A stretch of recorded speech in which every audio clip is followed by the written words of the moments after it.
Dehors, Étienne suivit un moment la route, absorbé. Toutes sortes d'idées bourdonnaient en lui. Mais il eut une sensation de plein air, de ciel libre, et il respira largement. Le soleil paraissait à l'horizon glorieux.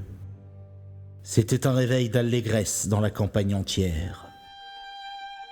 Un flot d'or roulait de l'Orient à l'Occident sur la plaine immense. Cette chaleur de vie gagnait, s'étendait, en un frisson de jeunesse où vibraient les soupirs de la terre, le chant des oiseaux, tous les murmures des eaux et des bois. Il faisait bon vivre. Le vieux monde voulait vivre un printemps encore. Et pénétré de cet espoir, Étienne ralentit sa marche, les yeux perdus à droite et à gauche, dans cette gaieté de la nouvelle saison. Il songeait à lui, il se sentait fort, mûri par sa dure expérience au fond de la mine. Son éducation était finie. Il s'en allait armé, en soldat raisonneur de la Révolution, ayant déclaré la guerre à la société telle qu'il la voyait et telle qu'il la condamnait. La joie de rejoindre Pluchart, d'être comme Pluchart, un chef écouté, lui soufflait des discours dont il arrangeait les phrases. Il méditait d'élargir son programme. L'affinement bourgeois qu'il avait haussé au-dessus de sa classe le jetait en une haine plus grande de la bourgeoisie. Ses ouvriers, dont l'odeur de misère le gênait maintenant, il éprouvait le besoin de les mettre dans une gloire. Il les montrerait comme les seuls grands, les seuls impeccables, comme l'unique noblesse et l'unique force où l'humanité peut se retremper. Déjà, il se voyait à la tribune, triomphant avec le peuple, si le peuple ne le dévorait pas.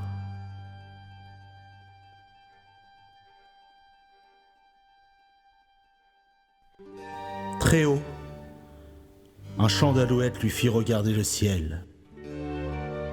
De petites nuées rouges, les dernières vapeurs de la nuit, se fondaient dans le bleu limpide. Et les figures vagues de Souvarine et du Rasseneur lui apparurent. Décidément, tout se gâtait lorsque chacun tirait à soi le pouvoir. Ainsi, cette fameuse internationale qui aurait dû renouveler le monde avortait d'impuissance. Après avoir vu son armée formidable se diviser, s'émietter dans des querelles intérieures. Darwin avait-il donc raison? Le monde ne serait-il qu'une bataille, les forts mangeant les faibles, pour la beauté et la continuité de l'espèce? Cette question le troublait, bien qu'il tranchât en homme content de sa science. Mais une idée dissipa ses doutes, l'enchanta, celle de reprendre son explication ancienne de la théorie, la première fois qu'il parlerait.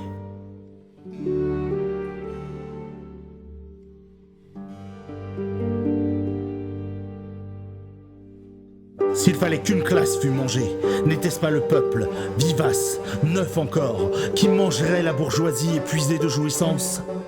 Du sang nouveau ferait la société nouvelle, et dans cette attente d'un envahissement des barbares, régénérant les vieilles nations caduques, reparaissait sa foi absolue à une révolution prochaine, la vraie, celle des travailleurs, dont l'incendie embraserait la fin du siècle de cette pourpre de soleil levant qu'il regardait saigner au ciel.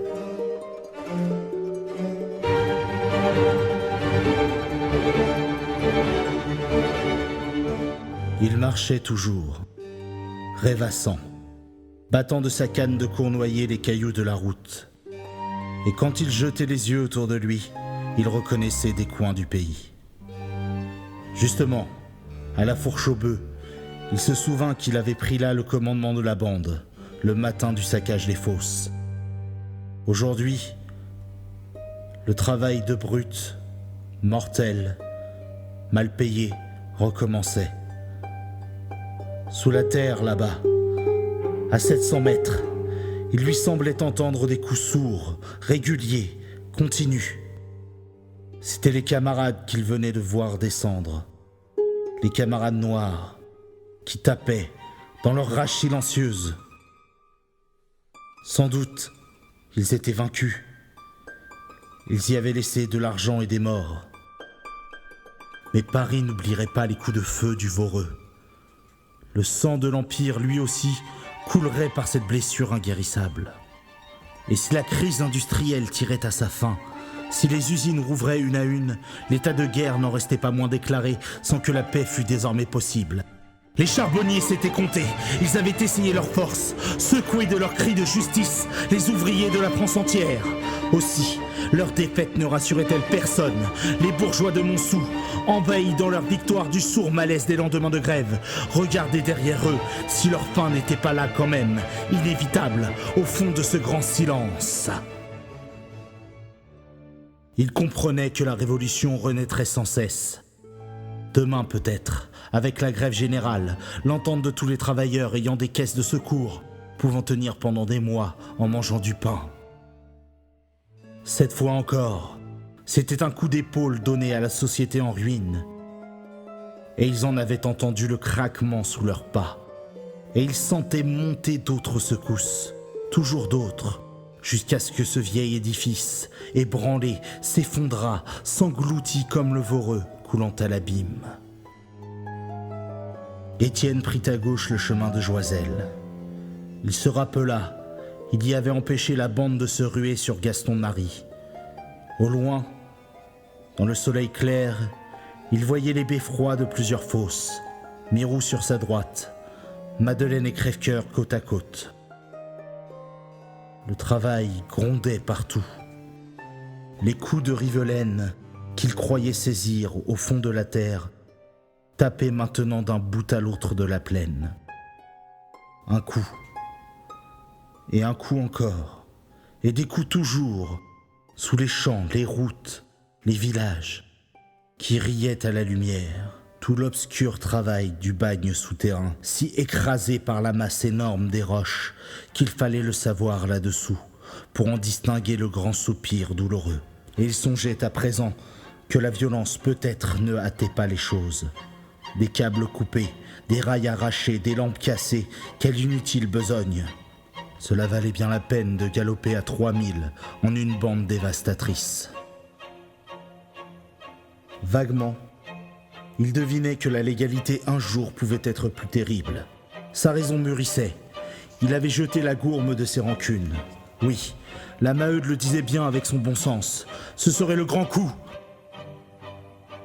S'enrégimenter tranquillement, se connaître, se réunir en syndicat lorsque les lois le permettraient. Puis, le matin où l'on se sentirait les coudes, où l'on se trouverait des millions de travailleurs en face de quelques milliers de fainéants, prendre le pouvoir, être les maîtres. Oh, quel réveil de vérité et de justice. Le dieu repu et accroupi en crèverait sur l'heure, l'idole monstrueuse, cachée au fond de son tabernacle, dans cet inconnu lointain où les misérables la nourrissaient de leur chair sans l'avoir jamais vue. Mais Étienne, quittant le chemin de Vandame, débouchait sur le pavé. À droite, il apercevait Montsou qui dévalait et se perdait. En face, il avait les décombres du Voreux, le trou maudit que 3 pompes épuisaient sans relâche.